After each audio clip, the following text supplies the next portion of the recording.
অর্ধউলঙ্গ নারী নাচবে, একটু পরে নৃত্য হবে উদ্বোধনী অনুষ্ঠানে।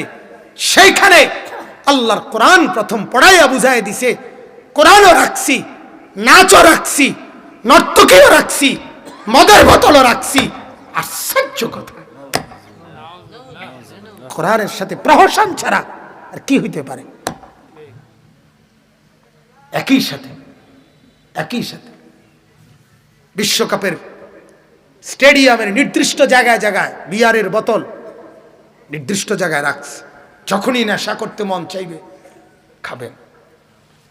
ফিটনেস তো ধরে রাখতে হবে, কথা বোঝেন না? বেডি দেখার মধ্যে তো একটা ফিটনেস লাগে। আস্তাগফিরুল্লাহ, আল্লাহ তাআলা আমাদেরকে বুঝ দান করেন।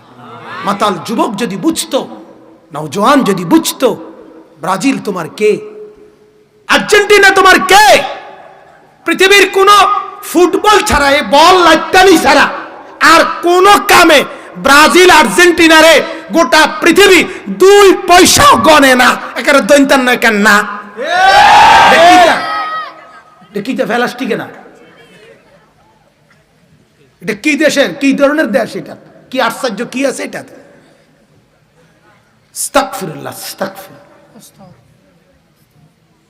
শুধু বল লাইতে এইটাই, আর কিছু নেই। এরা আমাদের কোন দিক থেকে, দুনিয়ার লাইনে আখিরাতের লাইনে কোন দিক থেকে এরা আমাদের কোন প্রয়োজনীয়তা তাদের কাছে নাই। আছে কোন? ব্রাজিল থেকে আমগো গ্যাস আইয়ে তো কিতা সমস্যা, কিতা আমগো তার লগে আমগো কি? ব্রাজিল আমার কে? মেসি আমার কি? 9 বছরে এক নারীর সাথে সংসার করে, বিবাহ ছাড়া 2টা বাচ্চা হওয়ার পরে এরপরে সংবাদ সম্মেলন করে জানাইছে এখন আমি ওকে বিয়ে করব।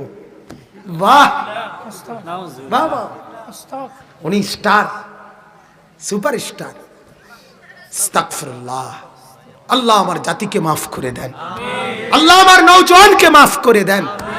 নিজের বাড়ি থেকে শ্বশুর বাড়ি পর্যন্ত বাংলাদেশের যুবক ফ্ল্যাগ লাগাইছে, পতাকা লাগাইছে, যে এই হলো আমার বাড়ি, এই হলো আমার শ্বশুর বাড়ি, মাঝখানে হলো পতাকা। যদি ব্রাজিল আর্জেন্টিনারে পাই তো বাইতো ভাত খাওয়ামু, শ্বশুর বাইতো ভাত খাওয়া। কি পরিমাণ তার ছিঁড়লে, কি পরিমাণ তার ছিঁড়লে করতে পারে এটা। আস্তাগফিরুল্লাহ। আল্লাহ তাআলা বুঝ দান করেন। রহম করো যুবক, নিজের উপরে দয়া করো, নিজের উপরে